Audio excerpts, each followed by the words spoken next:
20 тони нафта оваа зима помалку ќе потроши Штипското основно училиште Гоце Делчев. Ова според нив се должи на подобрувањето на енергетската ефикасност, а им помогнали високите температури, кои не беа вообичаени за месеците октомври и ноември. Годинава имаме исто планирани 65 тони, но како што одат работите, ако временските услови останат такви како што се, сметаме дека со 40 на тони годинава ќе поминеме, 20 тони нафта не е мала работа за да се заштедат, односно да се добие во енергетска ефикасност на едно училиште.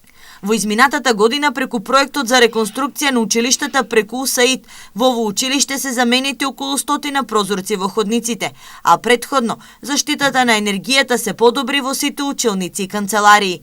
Во текот на оваа година се планира да бидат сменети и сите врати во училиштето.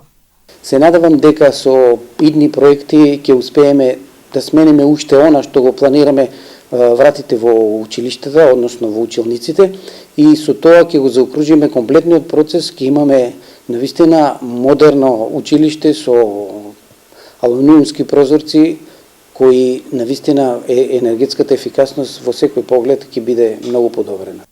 И останатите општини во регионот ја подобруваат енергетската ефикасност во училиштата и градинките.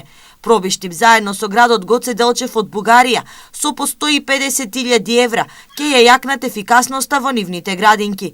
Во Кочани преку програмата за мали грантови на Глобалниот еколошки фонд, градинката Павлина Велјанова ќе добие хибридни колектори за производство на струја и топла вода.